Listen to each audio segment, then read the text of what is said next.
In the heart of Kundali, a village painted by the sunrise and the songs of wild birds, lived a girl named Wanza. Her smile was soft, her voice like the evening breeze, but behind that smile was a flood of silent tears. The whole village came alive for her wedding. Drums beat like thunder rolling through the hills. Children ran barefoot, tossing petals in the air. Women danced in circles, their wrappers swirling like flames. Elders nodded with pride, giving blessings with hands lifted to the sky. It was meant to be a day of joy, a union of two families. But for Wanza, it was the beginning of a long night. Wanza looked like a queen, though her gown was simple, stitched with love by her aunties, each thread holding a wish for her happiness.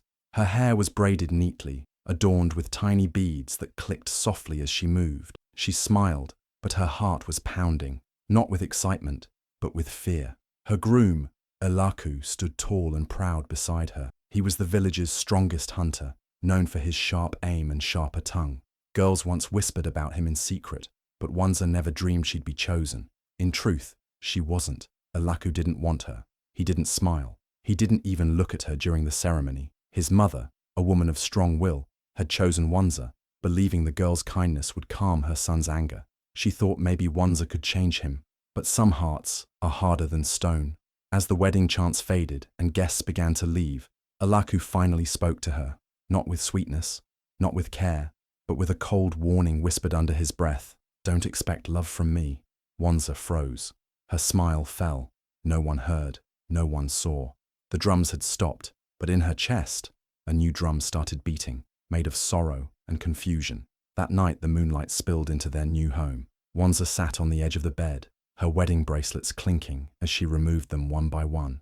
Elaku turned his back to her, muttered something about sleeping early, and blew out the lamp. Silence swallowed the room, and in that darkness, a single tear slipped down her cheek, then another, and another. Her body shook quietly, and she buried her face in the pillow, careful not to make a sound. She didn't want him to hear. She didn't want anyone to know. Her wedding night wasn't a celebration. It was a silent storm, and in that storm, a gentle girl named Wanza cried herself to sleep, alone. The moon hung above their little hut, watching in silence as each night unfolded with quiet pain. Wanza tried. Every single day she tried.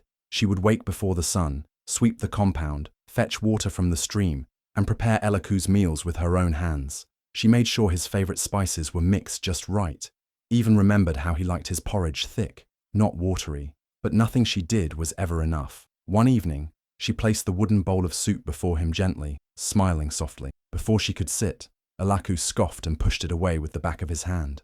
"Did you cook this with your eyes closed?" he asked, his voice sharp like a knife. Her hands froze. She opened her mouth to speak, but closed it again. She lowered her gaze, picked up the bowl quietly, and walked back to the fire without a word. Another day, he came home from hunting with a torn tunic. Wanza sat by the doorway that night, the oil lamp flickering beside her, and mended the fabric carefully, her fingers moving with skill. When she handed it back to him the next morning, he snatched it, examined the stitches, then let out a mocking laugh. "Even a goat could do better than this," he said. The words stung deeper than any slap. Still, she smiled. Wanza wore that smile like armor. In the village square, when neighbors asked how her marriage was going, she smiled and said, "Elaku is a strong man. I am learning." In Kundali, a wife's silence was her honor. To complain was shame.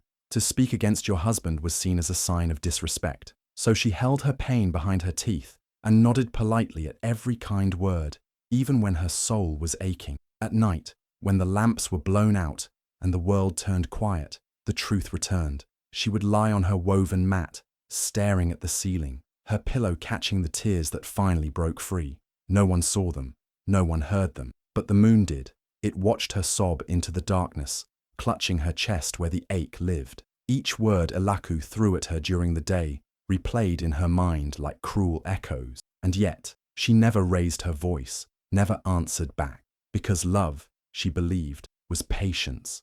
And maybe, just maybe, one day her smile would change something. But that night, when her tears soaked her pillow and her chest rose with silent cries, the first real tear of her soul fell, not from pain alone, but from the slow breaking of hope. Every morning before the sun even touched the tips of the trees, Wanza was already awake. She carried the heavy clay pot on her head down the winding path to the river. her bare feet silent on the earth. Her back ached, but she said nothing. She returned home, swept the compound clean, and prepared breakfast. Elaku never thanked her. He barely looked at her. His friends would come, loud and full of themselves, sitting under the tree in the yard like kings. She served them food and drink, bowed slightly, and walked away, always silent, always small. But even silence couldn't protect her from their cruelty. One of Elaku's friends leaned close to the others one day and said, loud enough for her to hear, "She's only pretty when she's quiet." They laughed. Elaku didn't defend her. He didn't even frown. He smirked, like her pain was something to be proud of. With each passing day, Wanza began to fade. Her cheeks lost their color. Her eyes, once bright with dreams, looked distant, like she was there, but not really. She barely ate. Her hands moved out of habit, not joy. Her voice became softer and softer, like a whisper disappearing in the wind. Her cousin Chila, who visited sometimes, noticed. "Are you well, Wanza?" she once asked, her eyes full of concern. Wanza smiled, the same practiced smile she had given the world since her wedding day, and said, "I'm fine, just tired." But she wasn't fine, and she was more than tired. She was breaking. She couldn't speak the truth aloud, so she found another way. She began to write. At night, when Elaku slept and the house was quiet, she would sit by the tiny flame of her oil lamp, tear pieces from an old notebook, and write letters, not to anyone living, but to her late mother, the one who used to sing to her by the river and pray beneath the old rock near the water's edge. "Ma," she wrote in shaky handwriting, "I cry every night. I try to be strong, but it's getting harder. I want to leave, but I can't. They'll say I failed. They'll say I wasn't a good wife." After each letter, she folded it carefully, pressed it to her heart, and then the next morning, on her way to fetch water, she would stop by River Ndarua. She'd lift the same old rock where her mother used to kneel and pray, and tuck the letter underneath. It became her secret place, her only place of honesty. The river didn't judge. The rock didn't laugh. In that quiet corner of the world, Wanza poured out everything she couldn't say out loud. And as she walked back with her water pot, no one knew the weight she truly carried. It was heavier than any pot, deeper than any wound, a heart slowly shattering in silence. The morning was quiet, softer than usual, as Wanza walked her familiar path to River Ndarua. Her fingers clutched the newest letter to her mother, the words still fresh with tears. She felt numb, her heart heavy like the clay pot she had just filled. When she reached the rock where she always hid her letters, she knelt slowly, lifting it with tired hands. But just as she slid the folded paper beneath it, a voice cut through the silence, like a breeze stirring old memories. "Crying doesn't water the soul, child. Smiling does." Wanza turned sharply. Her heart skipped. Standing a few feet away, beside the river's edge, was an old woman wrapped in a red shawl. Her eyes were deep and kind, like she had seen 1,000 lifetimes of sorrow and joy. Her face was full of wrinkles, not from age alone, but from wisdom earned through pain and patience. Wanza stood frozen, unsure if she was dreaming. The woman stepped forward slowly, her movements graceful like the sway of tall grass in wind. "I am Bamaya," she said, her voice calm like the river. She reached into her shawl and brought out something small, a glowing golden seed that shimmered like sunlight trapped in a pearl. She placed it gently in Wanza's palm. "Plant this," she said, her voice warm and full of meaning. "And no matter what happens, keep smiling. Not for them, for you. Your smile is not weakness, Wanza. It is light, it is power, but it must be yours." Wanza looked down at the glowing seed, its warmth humming in her skin. When she looked up again to ask questions about who Bamaya was, where she came from, what the seed meant, the woman was gone. Just gone. No footsteps, no rustling. The red shawl had vanished into the morning mist. She looked around in disbelief, her breath caught between wonder and confusion. The only sound was the quiet rush of River Ndarua. Wanza clutched the seed to her chest, feeling something she hadn't felt in a long time. Hope, fragile but real. She didn't know who Bamaya truly was, or why she had appeared, but something about the woman's presence had felt like a mother's embrace, like a whisper from the heavens. And in that moment, Wanza made a silent promise. She would plant the seed. She would keep smiling, not for Elaku, not for the village, but for herself. Because maybe, just maybe, there was still something beautiful waiting to grow from her brokenness. Wanza chose a small patch of earth behind her hut, a place where the sun gently kissed the ground each morning. With care, she dug a little hole and placed the glowing seed inside. her fingers trembling with quiet hope. She covered it with soft soil and whispered, "Grow for me, even if nothing else in my life will." From that day on, she returned every morning to water it, not just with water, but with songs, gentle lullabies her mother used to hum by the river, melodies filled with dreams and longing. Days passed, then weeks. Nothing happened at first, but Wanza kept coming, kept singing, kept smiling. Then one morning, as dew still clung to the blades of grass, she saw a tiny sprout breaking through the soil. Her heart fluttered like a butterfly. Every day after that, the plant grew. Not like other plants in Kundali. This one grew fast, tall, graceful, full of life. Its leaves shimmered like they had caught pieces of sunlight. Flowers bloomed in colors Wanza had never seen before. And birds with golden-tipped wings, began to nest in its branches. Soon, the air around the tree felt different, softer, safer. People in the village began to notice. Children wandered in first, laughing and running around the tree. Then elders came, sitting in its shade, speaking of old wounds that suddenly felt lighter. Women came to rest their tired backs. Men came and left with a strange calmness in their eyes. No one could explain it, but all felt it. The tree gave peace. The tree gave healing. And at the center of it all was Wanza. The girl who once cried alone on her mat was now smiling genuinely, her eyes slowly filling with light again. She spoke gently to visitors, offered them fruits from the garden, and listened, really listened, to their stories. And the village, slowly, began to see her, not as a quiet wife, not as Elaku's shadow, but as a woman of strength, of kindness, of quiet magic. But not everyone was pleased. Elaku watched from the doorway, his eyes dark and heavy with something ugly, jealousy. He didn't understand it. How could the same woman he mocked, the one he called useless and weak, now stand respected? How could people seek her company? How could she glow while he, once the mighty hunter, stood unnoticed? His pride cracked with every laugh shared under that tree, every smile Wanza gave freely. And in the shadows of his own heart, anger began to grow, not because Wanza was happy, but because she had found happiness without needing him. And that, to him, was the greatest insult of all. Elaku's pride burned hotter with each passing day. The laughter under Wanza's tree felt like knives to his ego. He could no longer walk through Kundali without hearing her name whispered with admiration. So, in a desperate attempt to prove his worth, he threw himself deeper into hunting, taking risks that even the bravest feared. He wandered farther than ever before, ignoring warnings from the elders. But pride makes the mind blind, and soon, foolishness followed. One morning, he crept into the territory of Kundo, the second most respected hunter in all of Kundali. Kundo was known not just for his skills, but for his fierce sense of honor.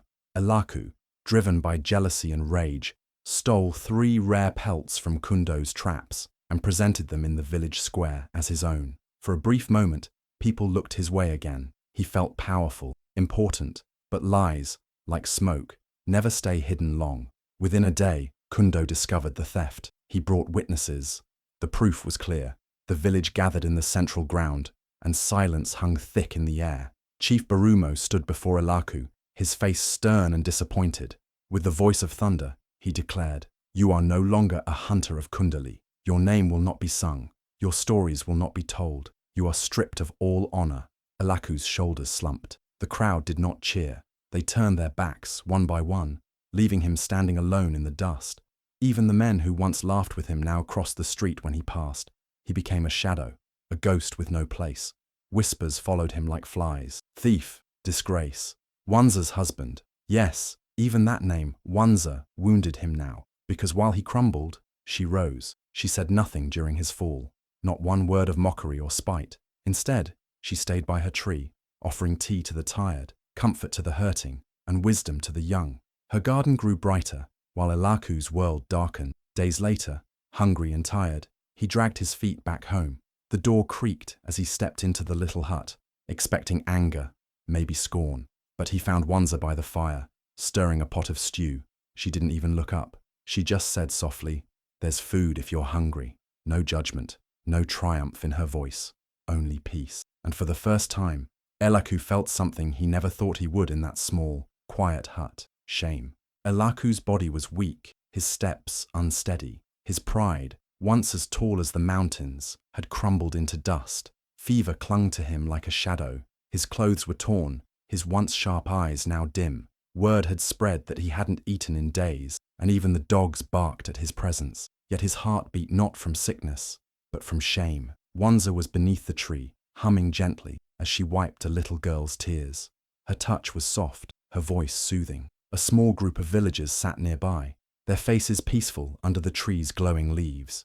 It was a place of healing now, known far beyond Kundali. People came to sit in its shade, to listen to Wanza's words, to find a piece of peace they had lost. Elaku watched her from a distance for a moment, then his knees gave out. With one final breath of pride, he crawled forward and collapsed at her feet. Dust rose around him. Silence fell across the gathering. "I'm sorry," his voice cracked. "I see now. I was blind. You were the jewel I threw in the mud, and I crushed you with my own hands." Wanza looked down at him. Her eyes were not angry. They held something deeper, something stronger. She knelt slowly, placing a gentle hand on his shoulder. The crowd waited, breathless. "You made me cry every night," she said softly. "You turned my joy into silence, my heart into a well of pain, but I didn't let it turn me into you. I chose to smile, not for you, but for me." Tears streamed down Elaku's cheeks. He clutched her skirt like a child holding on to hope. His body shook with sobs, not from pain, but from the weight of regret. He had tried to break her, but she had bloomed instead. And now, as he lay in the dirt, the woman he once belittled knelt beside him, not in weakness, but in power, not to serve, but to show him what true strength looked like. Forgiveness wasn't easy, but Wanza had already learned to let go long ago, not for him, but to free her own heart. The people around them watched in silence, moved by the sight. They didn't see a broken man and his wife. They saw a lesson, the kind that lives in hearts forever. That day, under the shimmering tree, Elaku didn't just beg for mercy. He witnessed what real love, real strength, and real grace looked like. And for the first time in his life, he truly understood what it meant to be human. Wanza carried a bowl of warm soup and placed it gently by Elaku's side. His body was still weak, and his pride, once towering, had shrunk into quiet obedience. She bathed the wounds on his hands with steady care. She wrapped them in clean cloth, whispering no words of anger, no reminders of the pain he had caused. But though she tended to his body, her heart remained guarded, like a door gently shut, not locked, but not open either. She did not do it for him. She did it for herself, because she knew hate only tied the soul down, and she had already learned to fly free. Every morning, villagers saw Elaku sweeping the ground around the great tree, the very place where Wanza had bloomed while he had withered. He swept in silence, with no expectation of praise. His eyes no longer held arrogance, but a quiet respect, even shame, and no one laughed at him, because Wanza had shown them a different kind of strength. When asked why she forgave him, she answered with a calm smile, "Forgiveness is not weakness. It is power.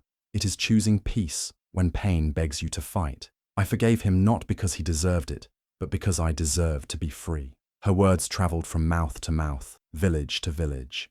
People began to visit not just for healing herbs or soothing words, but to understand how a woman once crushed could rise like the morning sun. The tree behind her hut stretched higher than ever before, its golden leaves shimmering with light even at dusk. Birds sang there in the mornings. Children laughed under its shade. Elders sat quietly, letting its peace seep into their bones. And Wanza, dressed simply, barefoot on the earth, became known as the smiling healer, not because she smiled in joy, but because she smiled in spite of sorrow. Elaku remained by her side, not as a husband, but as a humbled man. He no longer tried to win her back. He no longer asked for her love. He simply served, grateful for the second chance to do something right, even if it was only to water the roots of the tree that had grown from the pain he once caused. People watched this silent dance between them, the woman who had been broken and rebuilt herself, and the man who had broken her and now carried the weight of his regret. And in that quiet forgiveness, they found something sacred, something strong. Wanza had cried every night once, but now her smile taught the world how light can return to even the darkest hearts. One quiet afternoon, as the golden sun filtered through the shining leaves of the great tree, a little girl named Nia sat beside Wanza. Her eyes were wide, filled with curiosity and wonder. She had watched Wanza for weeks, watched her heal wounds, wipe tears, and smile with a peace that seemed to come from somewhere beyond pain. Finally, Nia asked, her voice soft, Why did you help the man who broke you? Wanza turned to her slowly, her smile gentle but deep. She looked into the child's eyes, the way a mother would look at a daughter, and said, "Because pain taught me how strong I am, and I wanted him to see that too. I didn't heal him because I loved him. I healed him because I love myself enough not to carry bitterness forever." Those words lingered in the air like perfume, sweet, soft, unforgettable. Elaku still came to the tree each day, not as a husband, not as a man looking for redemption, just a man who had once destroyed a flower and now spent every day watering the garden it had bloomed into. He fetched firewood for elders, repaired the broken fence by the school, carried water for the healer's hut, and he never complained, because the silence of Wanza's kindness echoed louder than any punishment he had ever known. He watched her from a distance, always from a distance. She no longer belonged to him. Maybe she never truly had. Wanza walked through the village with grace, her head high, her laughter soft and sincere. She no longer needed to hide her tears, because now she had none. The pain had passed, like a storm that waters the soil but cannot drown the sun. People often whispered, "She should remarry. She deserves love." But Wanza smiled whenever she heard it. She did not need a man to complete her story. Her journey was not about finding someone else. It was about finding herself, and she had. She filled her days with purpose, teaching young girls how to read, helping mothers with newborns, gathering herbs from the forest. And when the wind blew through the leaves of her magical tree, it sounded like a song, a soft hymn of healing, of peace, of rebirth. Even the elders, who once believed a woman's worth was in her silence, now looked at Wanza and saw something greater. They saw a woman who turned pain into power, who offered kindness instead of revenge, who chose herself above all. The final lesson she gave wasn't spoken in words. It was written in how she lived. Wanza didn't just survive, she bloomed, and through her strength, she taught the village that sometimes the greatest power a woman can hold is to rise, smile, and walk away whole. Years passed, and the village of Kundali flourished under the shade of the great tree that Wanza had nurtured. It had grown tall and proud, its leaves shimmering with the stories of those who sought comfort beneath its branches. People came from far and wide, not just to seek the peace that the tree offered, but to witness the story of a woman who had changed everything with nothing but her smile. In the heart of the village, where the hustle and bustle of daily life never stopped, a grand monument was erected. It stood proudly, just beside the tree, a tribute to Wanza's incredible strength. The monument was simple, but elegant, made of smooth stone that glistened in the sunlight. The engraving was clear and bold. She cried every night, but her smile made the world kinder. The words were a testament to the woman who had suffered so much, but never let bitterness take root in her heart. It spoke of the silent strength that radiated from her, of the way she had turned her pain into power and transformed an entire community through her unyielding kindness. But what made this monument even more special were the words beneath the engraving, the tiny yet unmistakable signature of a girl who had once been broken, who had once written letters of sorrow under a rock by the river, but had now become a symbol of resilience and healing. Wanza of Kundali. The villagers would come to stand in awe of the monument, whispering her name with reverence. They would say, "She showed us that even in the darkest moments, a smile can light up the world." It became a place of reflection, a reminder to everyone that true strength wasn't found in the battles we fought or the scars we wore, but in the way we chose to rise above it all. Wanza's smile, once the only thing she had left, had grown into a force that changed lives. As years went by, even the young girls who had never known Wanza's struggles would sit beneath the tree, listening to the stories passed down through generations. They would learn of the woman who had chosen kindness over revenge, who had healed not just the wounds of others, but her own. And they would remember that sometimes the greatest thing a person can do is simply to smile, because in that smile, they held the power to heal the world. Wanza's legacy lived on, not just in the words etched in stone, but in the hearts of every person who passed by the monument. It reminded them that no matter how hard life got, they too had the strength to rise and shine. And just like Wanza, they could make the world kinder, one smile at a time. If Wanza's story touched your heart, if her strength and resilience made you believe in the power of kindness, then you're not alone. Wanza's journey is a reminder that no matter how dark our struggles may seem, we can always choose to rise with grace. Her smile, even in the face of pain, changed her world, and it can inspire us to do the same in our own lives. If you've been moved by this story, please take a moment to like and share this video with someone who needs to hear it. You never know, your share might be the spark that lights up someone's day and reminds them of their own strength. And if you haven't already, make sure to subscribe to our channel for more heartwarming stories like Wanza's, stories that inspire, uplift, and remind us that even the smallest act of kindness can change the world. Thank you for watching and being a part of this journey. We're so grateful to have you with us, and we hope that the lessons from Wanza's story stay with you as they do with us. Keep smiling, keep shining, and always remember, you have the power to make the world a better place.